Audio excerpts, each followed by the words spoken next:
Les historiens et les spécialistes de la Mésopotamie nous ont appris que la croyance aux démons est entrée dans le judaïsme durant les 50 années de l'exil à Babylone entre le 6e et le 5e siècle avant Jésus-Christ.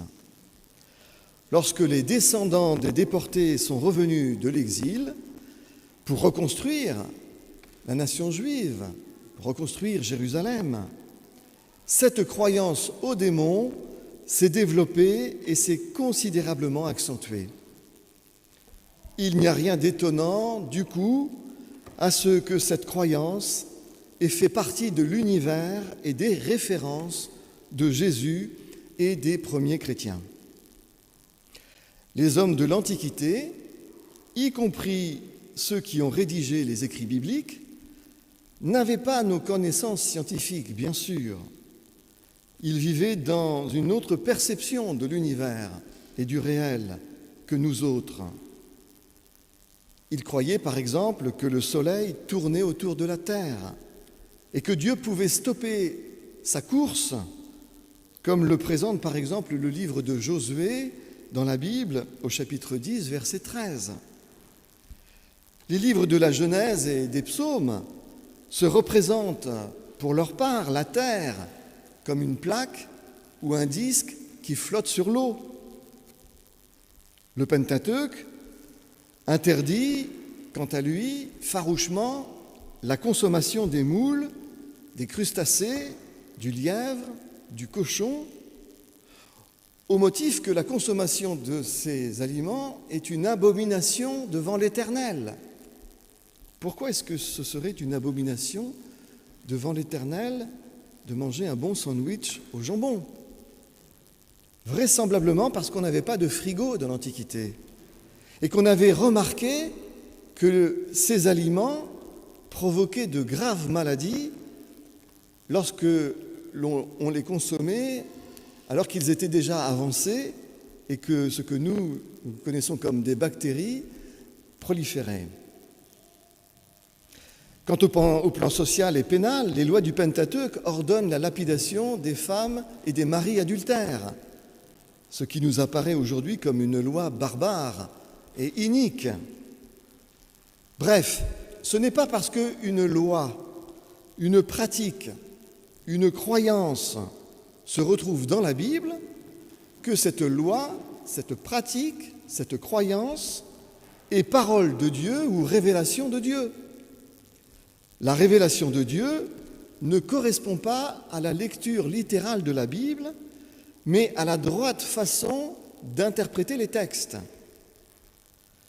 Comment interpréter donc correctement ces textes de la Bible qui font intervenir des démons ou le diable qui est censé être leur chef? Eh bien, c'est ce que nous allons voir aujourd'hui. Mais avant d'entrer de plein pied dans le récit du possédé de Guédara, relevons que le recours au mauvais esprit, le recours aux démons, avait une fonction étiologique au sein du peuple d'Israël. Alors je sais bien que le mot étiologique est un gros mot et qu'il faut l'expliquer, bien sûr. En médecine, étiologique désigne la recherche et l'étude des causes des maladies. Mais on emploie aussi ce terme, étiologique, dans les sciences littéraires et historiques pour qualifier les récits ou les mythes qui servent à expliquer les origines et la signification des choses. Pourquoi une chose existe et ainsi. Et de ce point de vue, les premiers récits de la Genèse sont des mythes étiologiques. Comment expliquer qu'il y ait du mal et des maladies dans le monde, ou la mort dans le monde? Eh bien, les anciens recouraient à des récits mythiques pour essayer d'expliquer cela. Au retour de l'exil à Babylone, le judaïsme a trouvé dans la croyance aux démons une réponse pratique à cette question du mal. Comment expliquer le mal? Eh bien, il y a des démons. Les connaissances médicales étaient aussi assez rudimentaires, évidemment. Cela a duré pendant toute l'Antiquité et même jusqu'après le Moyen-Âge. Mais l'esprit humain a besoin de donner des explications à ce qu'il rencontre, à ce qu'il éprouve. Les maladies, la foudre, les tsunamis, les tornades, les inondations et même la mort étaient interprétés de façon étiologique comme des manifestations de la colère des dieux ou bien de l'action néfaste des démons. Du coup, dans le judaïsme du temps de Jésus, les guérisseurs, qui étaient des guérisseurs ambulants, qui allaient de ville en village, les guérisseurs étaient aussi, et même surtout, des exorcistes. Des maladies comme l'épilepsie ou comme l'hystérie étaient interprétées comme le résultat d'une possession par un mauvais esprit. Je le redis, les premiers chrétiens et Jésus lui-même vivaient dans cette culture, avec ces références-là. Aussi, n'y a-t-il rien d'anormal à ce que les évangiles en soient pétris et qu'une maladie épileptique soit ramenée à l'action d'un démon, d'un esprit mauvais. Néanmoins, dans la Bible, il n'y a pas que ces relations aux croyances étiologiques qui nous sont présentées. Nous voyons que les auteurs utilisaient aussi les figures démoniaques comme des figures allégoriques, comme des figures typologiques. Et c'est sur ce plan de l'analyse des textes dans leur fonction allégorique que le théologien va chercher particulièrement ce qu'ils apportent à la révélation biblique. La semaine dernière, nous avons vu que le récit des 3 tentations de Jésus au désert utilise précisément la figure du Christ de la foi de façon allégorique, mais aussi la figure du diable d'une manière allégorique et typologique. C'est aussi le cas du serpent de la Genèse. Dans la Genèse, le serpent est un personnage symbolique et allégorique. Le Satan, accusateur, comme le dit ce nom, du livre de Job ou du livre de Zacharie, n'est pas encore l'ange déchu de la mythologie chrétienne, mais il se présente comme une sorte de procurateur à la cour céleste. Les récits de l'Apocalypse reprennent la démonologie du livre fameux d'Enoch, qui était un livre très apprécié à l'époque de Jésus. Et le livre de l'Apocalypse reprend la mythologie d'une manière aussi allégorique que le livre d'Enoch. À cette liste conséquente des passages bibliques qui prennent le monde démoniaque comme des figures allégoriques, il y a aussi ce récit maintenant qui s'ajoute, le récit du possédé de Guédara que nous avons lu ce matin. Ce texte projette Jésus et ses disciples dans le pays de Guédara, pays que certains identifient aujourd'hui à la ville de Géras, située à 50 km au sud-est du lac de Galilée. Cependant, d'autres localités à l'époque portaient un nom similaire. Cela rend difficile la localisation précise de ce pays de Guédara. Mais ce n'est pas anormal, parce que le but du récit, ce n'est pas de situer précisément géographiquement ce pays, ce territoire, mais plutôt d'indiquer que Jésus se rend en terre païenne. Jésus se rend en terre païenne. Il se rend de l'autre côté de la Galilée, là où on ne respecte pas la loi de Moïse, là où il n'est pas interdit d'élever des animaux impurs, là où il n'est pas interdit de consommer du porc. Jésus se rend en terre païenne, là où les ténèbres dominent, comme l'explique le prophète Ésaïe au chapitre 9 que nous avons lu également ce matin.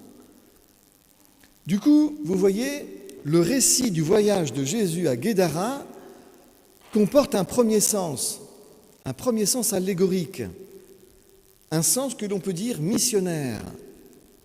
Ce récit représente en effet l'ordre de mission de Jésus, à savoir qu'il faut aller annoncer la bonne nouvelle à toutes les nations, Désormais, il n'y a pas que la nation juive qui est appelée à l'alliance avec Dieu, mais toutes les nations sont appelées à la lumière de l'Évangile, à entrer dans l'alliance avec Dieu.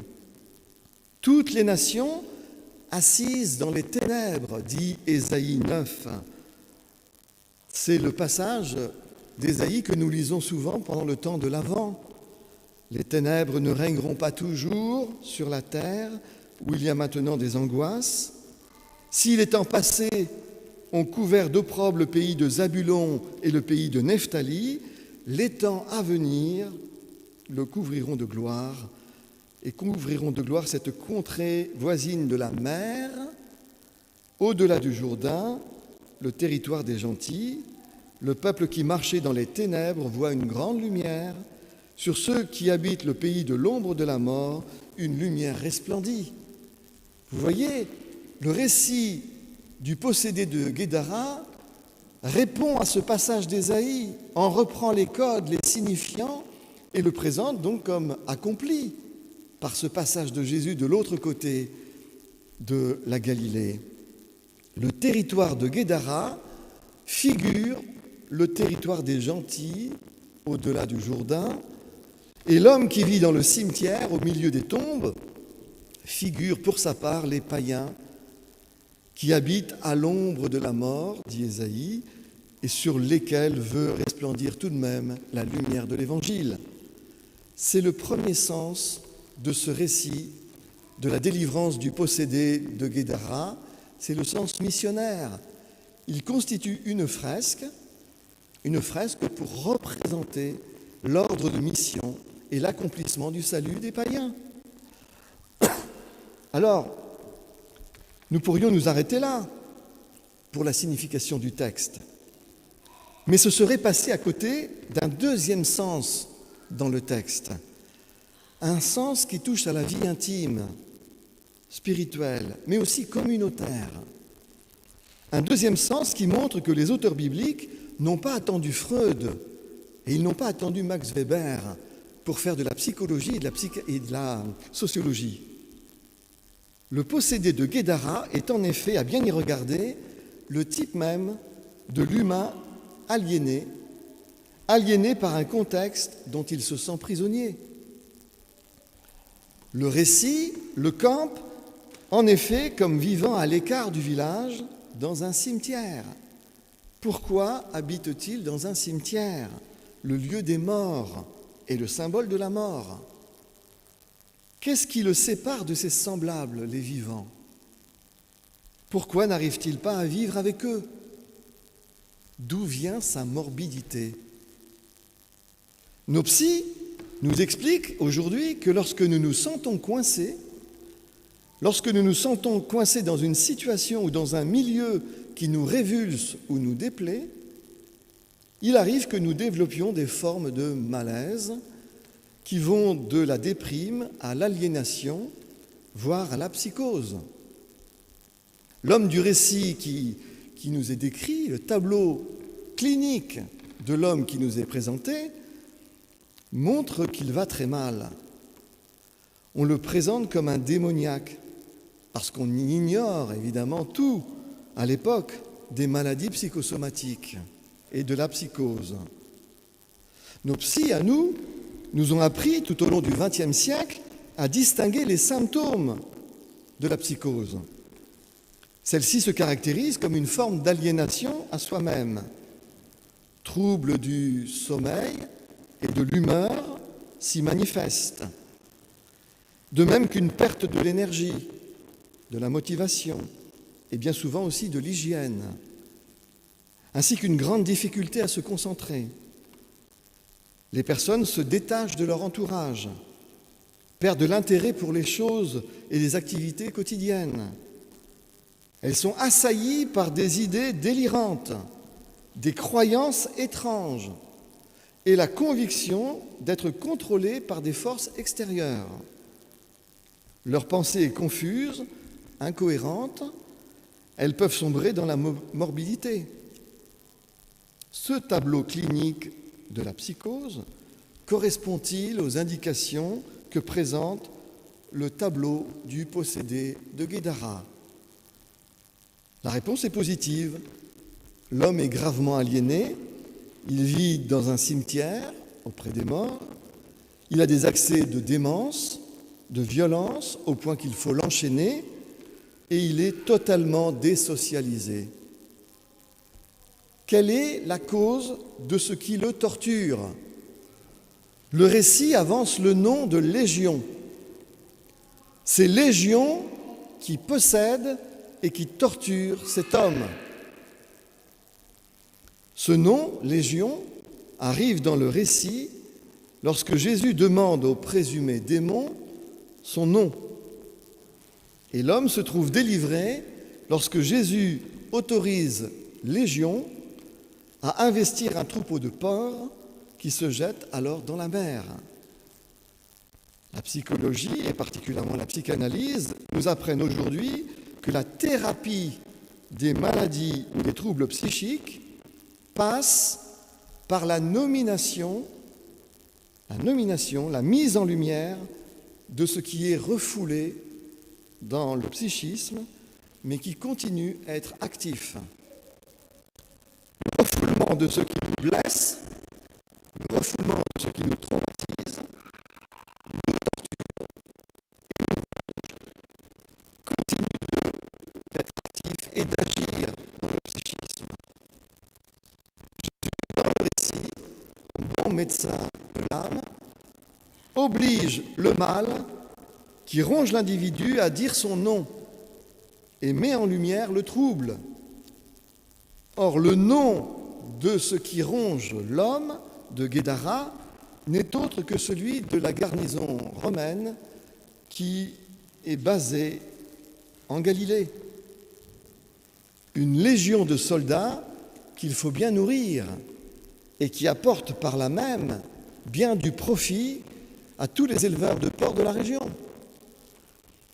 Le fait que Jésus envoie légion dans le premier troupeau de porcs qui pâture dans le coin montre que l'auteur établit dans le récit un lien entre légion et l'élevage lucratif des porcs. De fait, légion et porcs sont dans le récit la raison économique du pays. L'homme qui se réfugie parmi les morts, qui voudrait être mort, qui se croit maudit, hanté, sans doute parce qu'il connaît l'interdit de la religion monothéiste de ses voisins juifs, l'interdit de consommer et d'élever du porc. Sensible à cette foi au Dieu unique, il vit très mal d'habiter au milieu d'un peuple dont l'économie repose sur l'élevage des cochons. Mais que faire? Il est coincé. Impossible de convaincre ses contemporains, ses amis, sa famille, de lâcher cette économie lucrative. Impossible aussi de rejoindre les Juifs de l'autre côté, de se faire juif, car il est considéré par eux comme un païen impur, au milieu d'un pays impur, qui élève des animaux impurs. Il est coincé. Il est coincé entre deux interdits. L'interdit de la loi juive qui déclare impur tous ceux qui élèvent et consomment du cochon, et l'interdit de ses contemporains qui ne lui permettent pas de critiquer leur gagne-pain et qui préfèrent l'enchaîner plutôt que d'écouter ses remords. Entre ces deux interdits, le récit présente le tableau clinique d'un homme qui finit par être aliéné, qui ne trouve pas d'issue, qui voudrait mourir, qui est torturé, qui refoule dans son psychisme ce qui le torture, cette légion qui est la cause de l'économie lucrative de ses contemporains. C'est le deuxième sens du récit.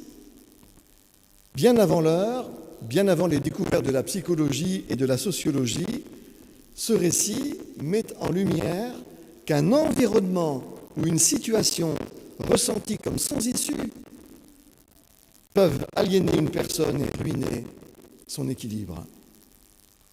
En nommant le mal et en le rapprochant des troupeaux de pourceaux, Jésus se fait thérapeute de l'esprit et l'homme retrouve son bon sens.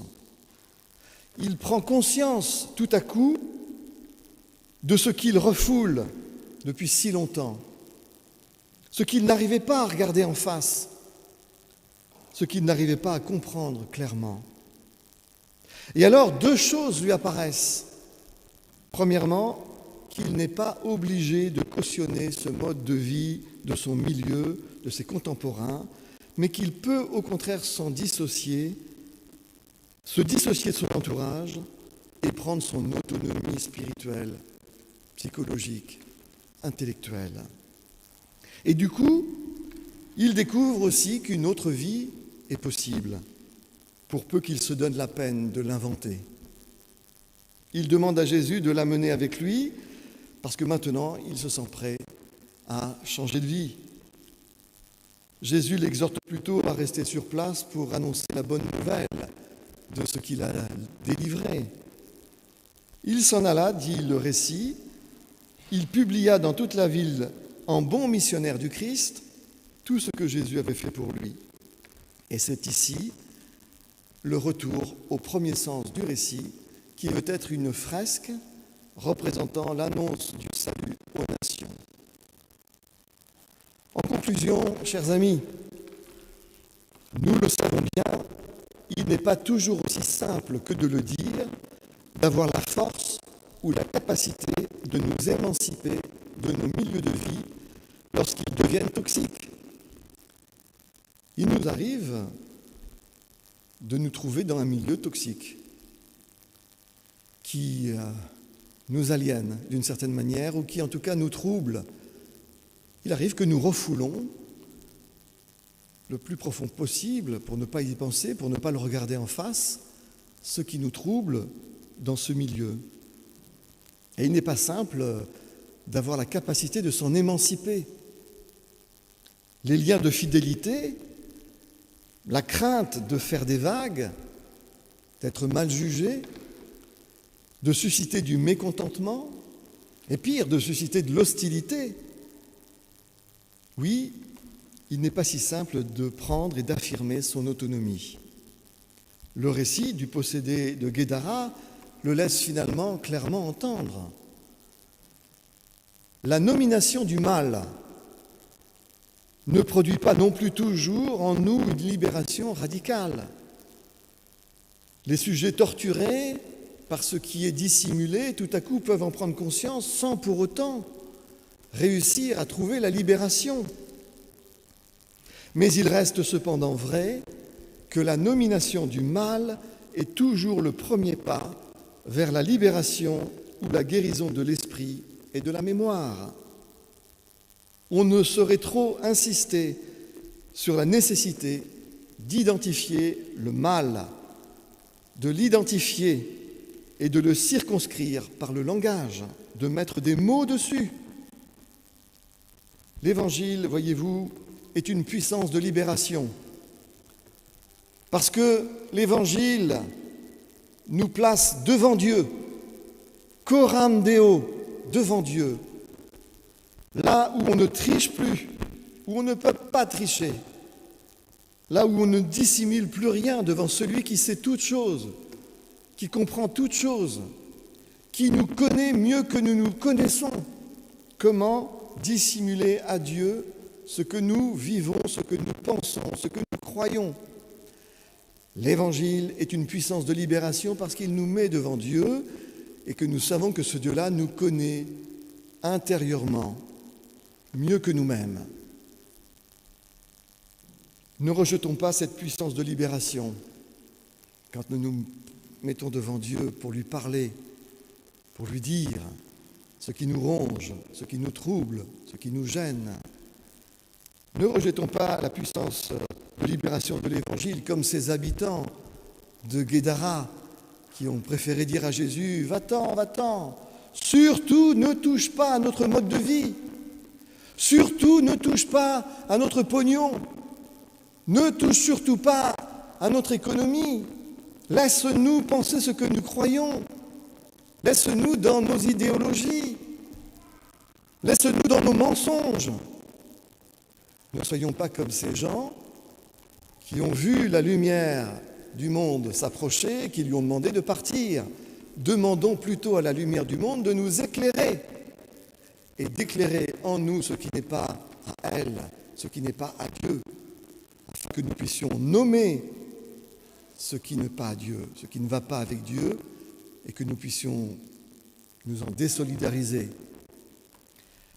Accueillons cette lumière, accueillons cette libération, et comme de bons missionnaires du Christ, puisque c'est à cela que nous exhorte le récit, comme des bons missionnaires du Christ, annonçons nous aussi à notre entourage la puissance de libération de l'Évangile.